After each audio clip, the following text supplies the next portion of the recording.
अगर पार्टी ने तय किया तो निश्चित तौर पर चुनाव लड़ेंगे, उसमें कोई दिक्कत नहीं है। लेकिन अगर पार्टी ने तय किया कि चुनाव हमें व्यक्तिगत तौर पर नहीं लड़ना है तो भी जन सुराज 243 सीट पर चुनाव लड़ना तय है और उसकी घोषणा हम लोग पहले ही कर चुके हैं। मेरे नाम से किसी ने राघोपुर से आवेदन दिया है, लेकिन अभी ये तय नहीं हुआ है। पार्टी में अगर तय होगा तो लड़ेगा। नमस्कार, मैं हूं फलक सिंह और आप देखना शुरू कर चुके हैं आगाज एक्सप्रेस और बात कर रहे हैं बिहार की राजनीतिक गलियारों की। तो बखूबी चर्चा जनस्वराज का भी अब बेशक होगा और जनस्वराज की तरफ से राघवपुर से बड़ा ऐलान सुनाई दे रहा है। जी हां, राघवपुर से प्रशांत किशोर का ये कहना है कि वहां पे कार्यकर्ता ने उनका जो फॉर्म है डाला गया है। अगर पार्टी कोर कमेटी जो पार्टी तय करती है तो राघवपुर से चुनाव लड़ सकते हैं। जी हाँ, राघवपुर वही सीट है जहां से नेता प्रतिपक्ष खड़े होते हैं और सीधा तब टकराव होगा प्रशांत किशोर वर्सेस तेजस्वी यादव। पहले आपको सीधा सुनाते हैं कि क्या कुछ कहते हुए नजर आ रहे हैं प्रशांत किशोर। कैंडिडेट दिया, क्या इस बार 2025 के विधानसभा चुनाव में आप भी चुनाव लड़ेंगे या अगर पार्टी ने तय किया तो निश्चित तौर पर चुनाव लड़ेंगे, उसमें कोई दिक्कत नहीं है। लेकिन अगर पार्टी ने तय किया कि चुनाव हमें व्यक्तिगत तौर पर नहीं लड़ना है तो भी जन सुराज 243 सीट पर चुनाव लड़ना तय है और उसकी घोषणा हम लोग पहले ही कर चुके हैं।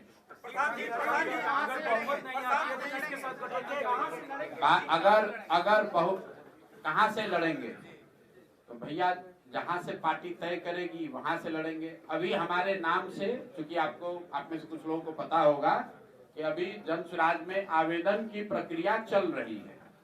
जिसको चुनाव लड़ना है वो लोग आवेदन दे रहे हैं। तो मेरी ओर से, मेरे नाम से किसी ने राघोपुर से आवेदन दिया है, लेकिन अभी ये तय नहीं हुआ है। पार्टी में अगर तय होगा तो लड़ेगा। अगर बहुमत नहीं आती है तो क्या किसी के साथ गठबंधन करेंगे या नहीं? मेरे भाई, जन सुराज चुनाव से पहले भी नहीं और बाद में भी नहीं और उसके बाद 2029 में भी नहीं। इसको ध्यान से सुन लीजिए। 2025 में भी 243 लड़ेंगे और चुनाव के बाद जितना भी सीट आए 2029 में भी 243 ही लड़ेंगे। एक सीट कम नहीं लड़ेंगे। तो गठबंधन का सवाल ही नहीं है, न पहले न बाद में। क्यों नहीं है? जब हम लोग व्यवस्था बदलने की बात कर रहे हैं, जब हम लोग दूसरे पार्टियों से अलग व्यवस्था की बात कर रहे हैं। जैसा कि आपने देखा और सुना, साफ तौर पर उनका कहना है कि ये पार्टी तय करेगी। जो कोर कमेटी जो बनाई गई है ये उनका डिसीजन रहेगा कि हाँ वो राघवपुर से चुनाव लड़ते हैं या कि नहीं। अगर पार्टी तय कर देती है तो वो प्रशांत किशोर चुनाव जरूर लड़ेंगे और राघवपुर से ही लड़ेंगे।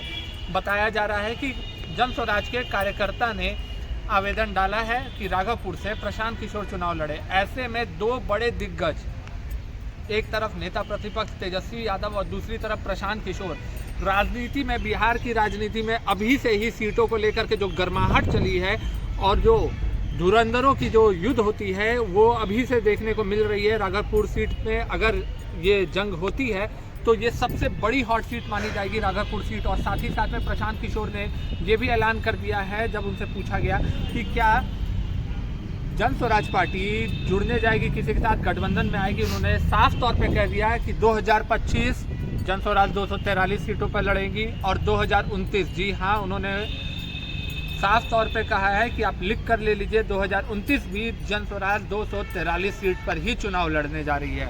ये एक बड़ा घोषणा है और इससे राजनीतिक गर्माहट अब पूरे चरम पर आ चुकी है। जुड़े रहे हमारे साथ, देखते रहे आगाज एक्सप्रेस। धन्यवाद।